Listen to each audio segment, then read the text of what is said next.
Episode के start में Callum रियोमा को बता रहा होता है कि क्लीनर स्लाइम ने चारकोल खा लिया। तो रियोमा ने इसे कहा था कि चारकोल एयर को बेटर कर देता है और मॉइस्चर एब्जॉर्ब करता है। तो कैलम ने सभी रूम में चारकोल रख दिया था और लॉन्ड्री रूम में भी, और वहाँ पे क्लीनर स्लाइम ने इसे खा लिया होता है और अब ये गंदगी साफ़ नहीं कर रहा होता जब से इस चारकोल खाना इसने स्टार्ट किया। कैलम इसके लिए रियोमा से माफ़ी मांगता है। रियोमा कहता है कोई बात नहीं, इसमें तुम्हारी गलती नहीं, मैं तो बल्कि तुम्हें थैंक्स बोलना चाहता हूँ ये नोटिस करने के लिए।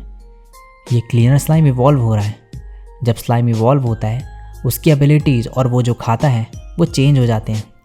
एनीवेज, इसे मैं संभाल लूँगा और अगर इसके जैसे और स्लाइम्स होंगे तो मुझे बता देना। कैलम कहता है ठीक है, और मैं इनके खाने पे भी नज़र रखूँगा। नेक्स्ट सीन में रियोमा एलियारिया का लेटर पढ़ रहा होता है जो कि उसने रियोमा के भेजे हुए लेटर का रिप्लाई करा हुआ होता है। ये लिखती है, मुझे यकीन नहीं हो रहा कि क्लीनर स्लाइम इवॉल्व हो गया। मैं यही सोच रही हूँ कि उसमें कैसी पावर्स आएंगी। जब वो इवॉल्व हो जाएगा तो मुझे ज़रूर बताना। और मैं मैजिक आइटम मार्केट में भी इंटरेस्टेड हूँ क्योंकि मैं वहाँ कभी नहीं गई हूँ। अगर तुम वहाँ जाओगे तो मुझे ज़रूर बताना उसके बारे में। और अब रियोमा बोल रहा होता है, मैं भी इंटरेस्टेड हूँ उसमें, लेकिन शॉप का क्या होगा फिर। नेक्स्ट सीन में रियोमा फिर से कैलम से मिलता है और बोलता है, मैं अपने होम टाउन जाना चाहता हूँ एक बार, क्योंकि वहाँ पे मेरे ग्रैंड पेरेंट्स का सभी सामान रखा है, मुझे जाने की तैयारी करनी होगी। तो अब मैं नेक्स्ट थिंग जो करूँगा वो कुछ जॉब्स वगैरह लेने वाला हूँ मैं एज एन एडवेंचरर। कैलम कहता है ठीक है, मैं शॉप का ध्यान रखूँगा। वैसे क्या मैं जान सकता हूँ कि आपका होम टाउन कहाँ पर है? रियोमा कहता है सी ऑफ ट्रीज ऑफ साइरस में। और ये सुन के कैलम अजीब सा मुँह बनाता है। रियोमा कहता है तुम ऐसा फेस क्यों बना रहे हो? कैलम कहता है सॉरी, मुझे थोड़ा झटका लगा ये सुन के। मैनेजर, मुझे यकीन नहीं हो रहा कि आप वहाँ सरवाइव कर पाए। रियोमा कहता है क्या तुम्हें उस जगह के बारे में कुछ पता है? कैलम बोलता है हाँ, वहाँ काफ़ी सारे मॉन्स्टर्स रहते हैं। वो वर्ल्ड के कुछ सबसे डेंजरस जगहों में से एक है। ये एक चमत्कार है कि आप वहाँ से जिंदा आ गए। रियोमा कहता है मुझे अपना लेवल बढ़ाना है एज एन एडवेंचरर और वहाँ वापस जाना है प्रॉपर पाथ से। कैलम कहता है मैं आपको जाने से रोकूंगा नहीं, लेकिन तैयारी कर लेना जाने से पहले। रियोमा कहता है हाँ, इसलिए मैं गिल्ड जा रहा हूँ वहाँ उनसे इन्फॉर्मेशन लेने। नेक्स्ट सीन में रियोमा एडवेंचरर्स गिल्ड में पहुँचता है और यहाँ पे एक मेंबर मेलिन से जॉब्स मांगने लगता है और बोलता है मुझे कुछ चीज़ें भी पूछनी है। ये बोलती है ठीक है पूछो। तभी साइड में से दो बंदे एक लड़की को परेशान कर रहे होते हैं। मेलिन तभी रियोमा को कहती है एक मिनट रुकना ज़रा, और इनके पास जाके कहती है तुम्हें काम मिल गया ना, तो जाओ अब। और ये सॉरी बोल के चले जाते हैं। अब मेलिन रियोमा को इस लड़की से इंट्रोड्यूस करवाती है जिसका नाम है पाइना, और बोलती है इसने पिछले हफ्ते ही ज्वाइन करा है। ये कहती है मैं पाइना हूँ, आपसे मिलके खुशी हुई। रियोमा भी खुद को इंट्रोड्यूस करता है। अब मेलिन बोलती है ये थोड़ी शाई टाइप की है। वैसे रियोमा, जो चीज़ के बारे में तुम मुझसे बात करना चाहते थे, क्या वो काम मैं इसे दे सकती हूँ करने को? इससे इसको थोड़ी समझ आ जाएगी काम की, और मैं रहूँगी वहाँ पे हेल्प करने के लिए। रियोमा कहता है ठीक है। तो अब इसके बाद ये सब बैठे हुए होते हैं। पाइना रियोमा से बोलती है तो आपको क्या डिस्कस करना है? रियोमा कहता है ये फ्यूचर से रिलेटेड है। मैं फ़िलहाल ई रैंक का हूँ और सी रैंक में जाने का सोच रहा हूँ, और मुझे इन मॉन्स्टर से रिलेटेड जॉब चाहिए। पाइना पढ़ती है ये trends, mad salamander, caliph monkeys और भी कई मॉन्स्टर्स। रियोमा बोलता है मुझे इनके बारे में इन्फॉर्मेशन चाहिए। मैंने सुना था कि गिल्ड ऐसी रिक्वेस्ट भी एक्सेप्ट करते हैं। पाइना कहती है हाँ, तो तुम्हें कैसी इन्फॉर्मेशन चाहिए? रियोमा कहने लगता है मुझे बेसिक इन्फॉर्मेशन चाहिए उनके बायोलॉजी पे, लेटेस्ट इन्फॉर्मेशन अगर पॉसिबल हो तो, और सी ऑफ ट्रीज ऑफ साइरस के बारे में भी, वहाँ जो मॉन्स्टर्स रहते हैं उनके बारे में। मेलिन बोलती है क्या तुम वहाँ जाने की सोच रहे हो? रियोमा कहता है हाँ, और फिर इन्हें बता देता है कि ये क्यों जाना चाहता है वहाँ पे। ये बोलती है तो तुम्हारे ग्रैंड पेरेंट्स का सामान वहाँ पर है।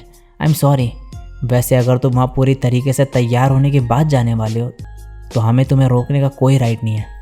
और पाइना को कॉन्ट्रैक्ट रेडी करने को बोलती है, और रियोमा से कहती है अब समझ आ गया मुझे, तुम सी ऑफ ट्रीज से आए हो, इसलिए तुम्हारे एज के बच्चों के मुकाबले तुम्हारी एबिलिटीज़ काफ़ी ज़्यादा है। तभी पाइना आ जाती है कॉन्ट्रैक्ट लेके। रियोमा कहता है इतनी जल्दी आ गई आप? यह मेलिन से चेक करवाती है ये, और फिर र्योमा को साइन करने को कहती है। र्योमा इसे साइन कर देता है और पायना अब कहती है, यह है तुम्हारा वाउचर, तुम्हें इसकी ज़रूरत पड़ेगी जब भी इन्फॉर्मेशन चाहिए होगी, तो इसे सेफ रखना। और र्योमा इसे आइटम बॉक्स में डाल देता है। अब र्योमा पूछता है क्या कोई जॉब है जो छोटी हो और जिससे मेरा लेवल इजीली बढ़ जाए। और पायना इसे एक जॉब दिखाती है जो कि कार्गो डिलीवरी की होती है कैलेबन में, और डिलीवरी डेट होती है जितना जल्दी हो सके।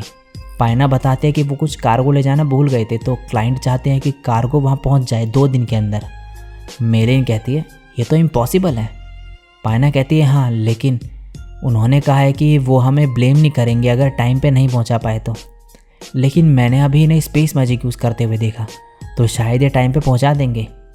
और र्योमा ये काम करने को रेडी हो जाता है और मन में कहता है कैलेबन, ये तो वो टाउन है जिसके बारे में सर्ज ने मुझे बताया था, जहाँ पे मैजिक आइटम मार्केट है। मैं वो देखना चाहता हूँ, ये बढ़िया मौका है मेरे लिए।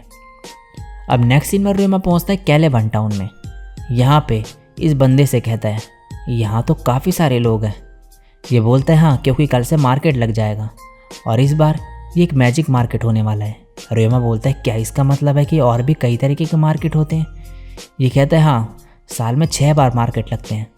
अब र्योमा पहुंचता है डिनो में मैजिक आइटम वर्कशॉप पे, जहाँ पे इसे कार को डिलीवर करना था, और यहाँ पे इस बंदे को डिलीवर कर देता है।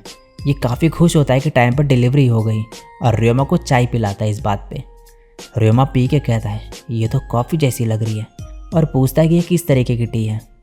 ये बताता है कि ये डांटे फ्लावर के रूट से बनी है और ये हेल्थ के लिए काफ़ी अच्छी होती है। र्योमा मन में कहता है तो ये डैंडीलाइन कॉफ़ी है, तो ये यहाँ पे बन सकती है। तभी यहाँ पे सर्ज आ जाते हैं और र्योमा और ये एक दूसरे को देख के हैरान होते हैं। डिनोमे बोलता है तुम सर्ज को जानते हो? र्योमा कहते हैं हाँ, इन्होंने गिमुल में मेरी बहुत मदद करी थी। सर्ज कहते हैं बल्कि तुमने मेरी करी, और पूछता है यहाँ पे क्या कर रहे हो तुम?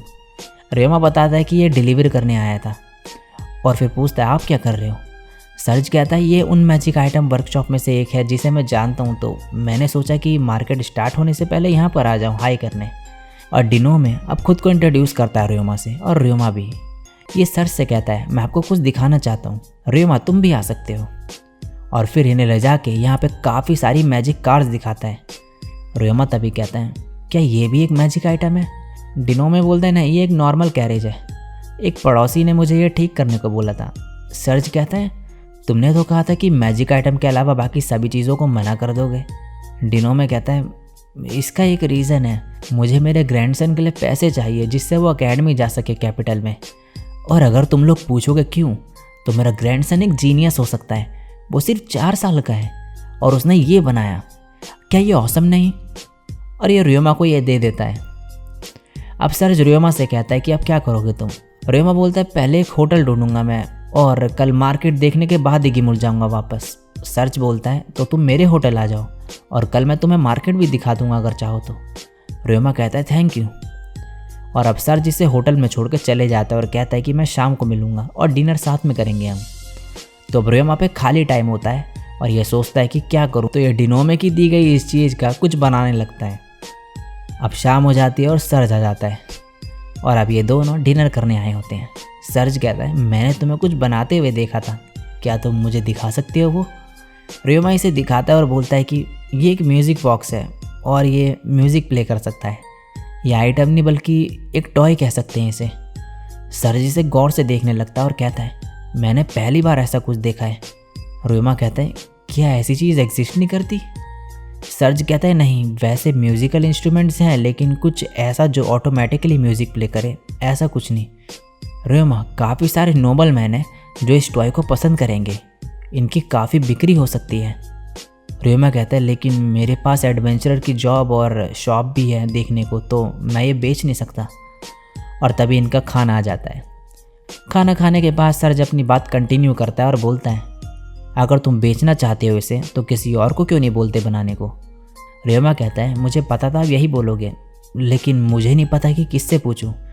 और सर्ज इसे डिनोमे का नाम रिकमेंड करता है, और र्योमा बोलता है उनके लिए ये बर्डन तो नहीं बनेगा ना?